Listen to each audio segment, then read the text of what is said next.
Hello everyone, how's it going? This is the Bald Metal Nerd coming at you with another wonderful vid.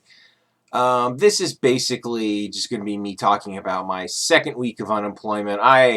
Forgive me for kind of going through this, but I'm doing these videos honestly because I hope they're somewhat entertaining for you, and honestly it just kind of helps me keep track of what's going on. I may not do this every week, just weeks where I feel there are significant developments in what's happening. So let's go ahead and just kind of dive right into it. This week has been really busy, just like last week was. Although I'm starting to get into a groove, as it were, with my new circumstances. Um, and I'm becoming used to it for the moment. Anyway, I got two pieces of good news this week. Pretty significant good news. I'll start off with the biggest good news. I was officially approved for unemployment this week. So the approval processes came through, and I'm going to start getting the money on Monday, which is a huge relief, knowing that I am qualified and I'm going to get it and I don't have to fight. So the only positive thing I'm going to say about the company that fired me is they didn't fight me on it, and they basically responded to unemployment quickly and said we're not going to fight it, give it to them. So I'll say that for them. But that's the only good thing I'm going to say about that company, because other than that, this has been a complete fucking fiasco. So that's a good thing. And the other piece of good news that I got this week is it's not related to my job, but it's related to my personal life. I don't know how much I've said in previous videos about my two children, but my older child, she is about to turn 17. We have many, many challenges with the older child. Now, my children are adopted, so, and they've been with us for about 5 years. So when they first arrived, she was around 12 years old. Now she's just about 17. So her birthday's actually in less than a month, but whatever. Anyway, we were looking into, options to deal with this child. She is struggling in school. She did extremely badly on a standardized test that all children in the state of Indiana take. She massively failed it. It's called the I-STEP, and she did very poorly on it. So we were trying to figure out what an option was, basically, to deal with this child, right?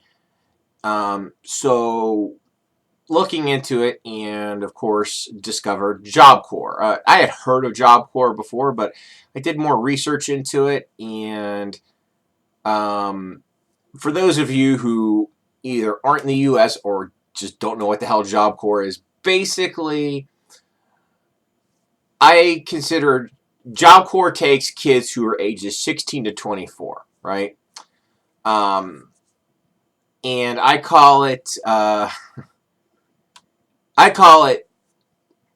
it's college for somewhat troubled kids, and by college I mean even though they're minors, if they get into the program, they live on campus. So, and they of course get job training and school, like high school and life skills, and basically all sorts of skills that are related towards helping them, be successful in life. And we thought Job Corps might be a better environment for my older daughter than the current environment of home and school. Because at school, she's struggling, she's doing badly, and at home, uh, she doesn't really get along with us very well at all. In fact, just to give you an idea of my child's challenges, when we told her about the idea of her perhaps going to Job Corps, she basically, we had to tell the school this. She threatened to make false abuse accusations against me and my wife to avoid, to quote, get removed from the house so she could continue to go to her high school and not have to go to Job Corps. So just to give you an idea of this child's mentality, that's the kind of stuff she does. Of course, she's not very bright because she told us she was going to do that. So, of course, we told the school, which, cut it off at the pass. But, you know, that just gives you an idea of what we're dealing with this child. So, we disclosed everything to the Job Corps recruiter. She's also had a lot of sexual incidents at school, and she's had a few at home. And we disclosed all of this information to the Job Corps people, and they said it shouldn't be a problem for her to get in. Now, it's not guaranteed she's going to get in, but honestly, I'd give it a 60 to 70% chance she's going to get in. That's what I'm thinking. So we'll see. And fingers crossed that when she gets in, she behaves herself and she doesn't have any problems. Who knows? I'm hoping that when she gets there, she'll be successful because she knows that this is a really good shot for her to get some success in life. So I'm cautiously optimistic about it. We'll see what happens. Who knows? But anyway, back to the whole job thing. I went on a few face-to-face interviews this week. The first one that I had was for an 8-week contract job, right? And it was ridiculous, honestly, in my opinion, some of the questions they asked me. Because basically what this job is, it's for a company here in Cincinnati. One of their people is the main IT guy, I guess. He's going to be out for like 8 weeks. I don't know if it's surgery, sick leave. Who the hell knows what it is? It's something, right? So, whatever. He's going to be out and they need somebody to fill in. And it's definitely only going to be a temporary job. So I'm just like, whatever. I'm not working, so I'll do a contract role. I don't care. I'm just trying to work. So anyway, I go in for the interview. And what I found a little amusing about this was the fact that, the IT, I don't remember the guy's title, the IT director, or whatever, whoever is in, quote, in charge of IT, was asking me about, like, a lot of projects that needed to get done. He was like, well, would you be able to help with projects and this, that, and the other, like after hours and this? And I'm thinking, I said, of course. I said, that's really not a problem. But I'm thinking to myself, this is an 8-week contract. Why would you be doing anything outside of, basically just keeping the lights on, right? At best, this person should just be doing, like the help desk requests and figuring out issues as they pop up, if they pop up over those 8 weeks. But I can't imagine making many changes to your environment or, make it. I don't know why you would change anything if your main person is going to be out and then, when he comes back, he's not going to really have a clue what's going on with the changes made.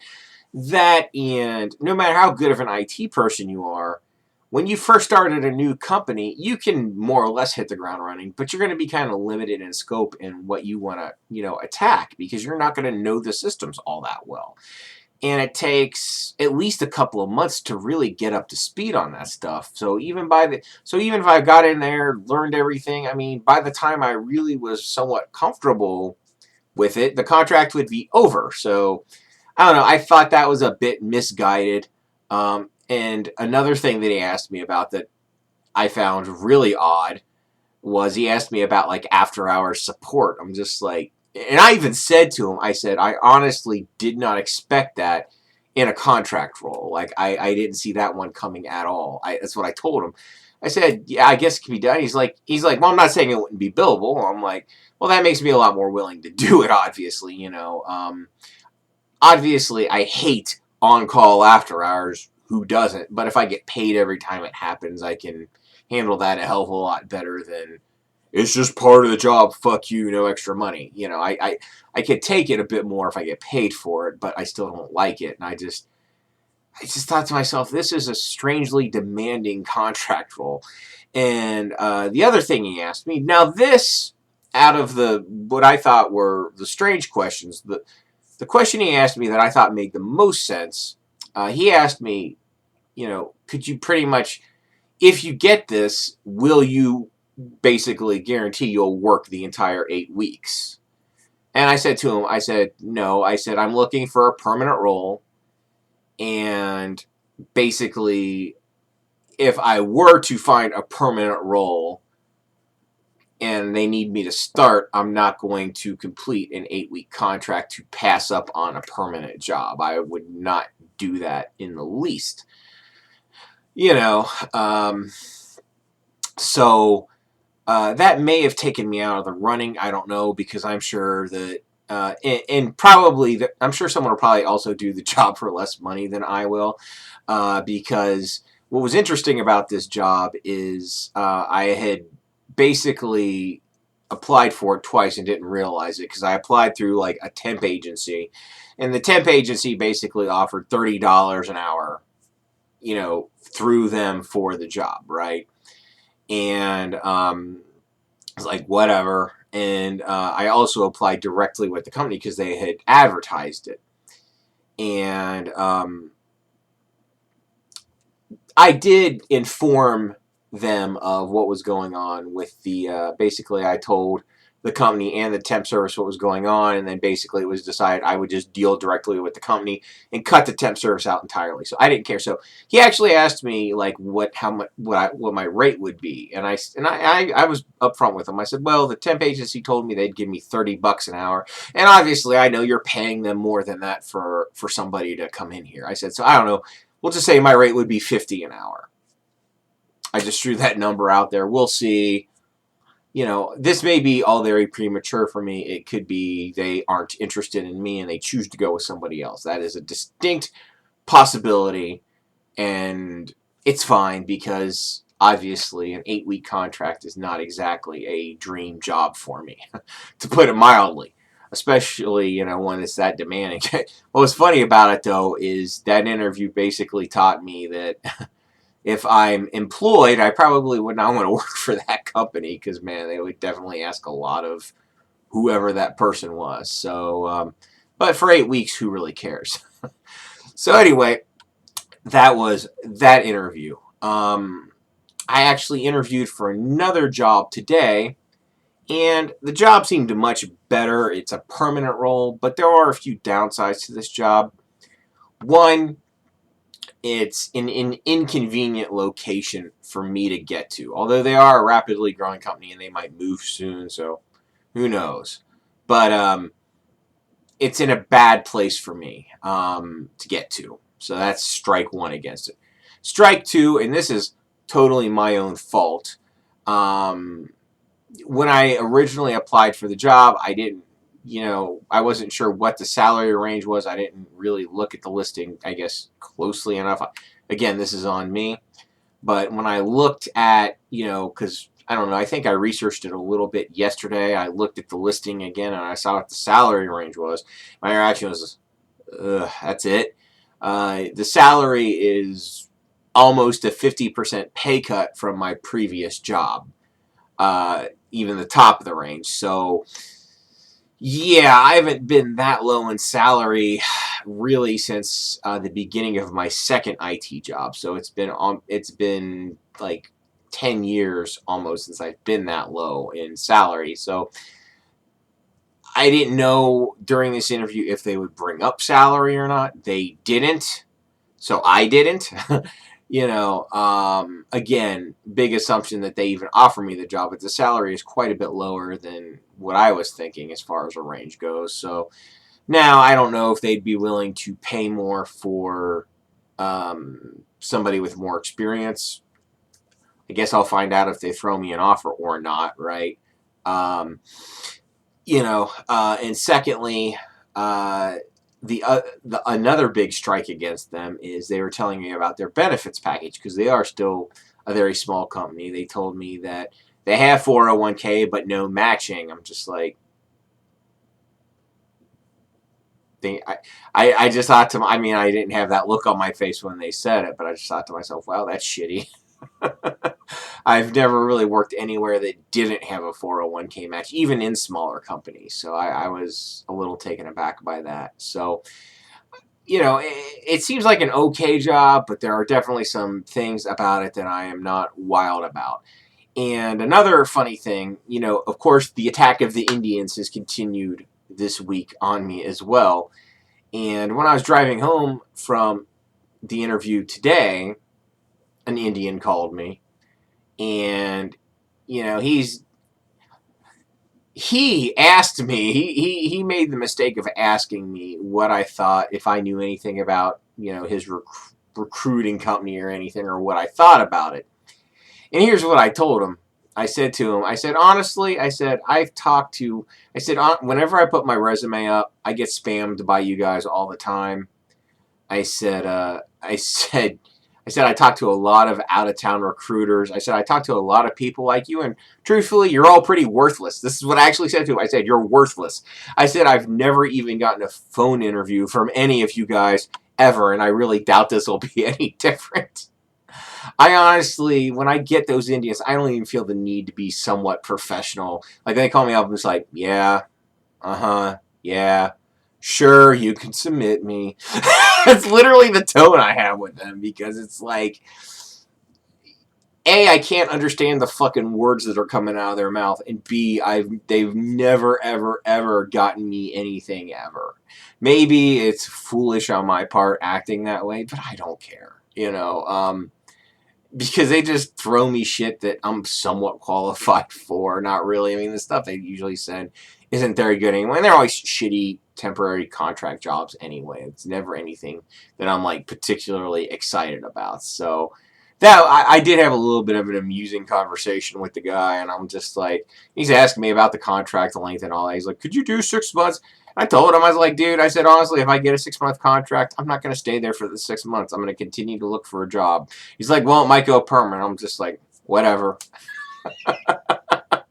So, it is nice to at least have some people in the job search, that you can be totally blunt and kind of rude to. Because there's really no repercussions from it as far as I can tell. And it's just, yeah, I just don't like being spammed, and when I'm spammed, I tend to be a little cagey, I guess, in my reaction. So, but the good news is, I already have one interview scheduled for next week, and it's a job that I actually want a pretty good amount. I think it would be a pretty good job. I don't know yet. I'll find out more in the interview next week. But when the guy who scheduled the interview with me, when he sent me an email to confirm it, he said, Ryan, you're confirmed. And I'm thinking to myself, yeah, my name's not Ryan, but so Chris, if you're watching this, a name that I'm definitely not is Ryan. Not Ryan, sorry. So anyway, that's it pretty much for what's happened to me personally this week. I'm a little more upbeat this week just because things are progressing, and I did get some pieces of good news, but things are still really bad. I'm still, of course, incredibly concerned about a lot of things. So that's going to cut this video off, and I'm going to upload another video where I rant a bit more about unemployment in our system in general coming up next. So anyway, that's it. If you like this, you know what to do. Up if you hate me. Down. Share this crap if you want to. Subscribe. All of the wonderful things. Thanks so much for watching. Live long and prosper.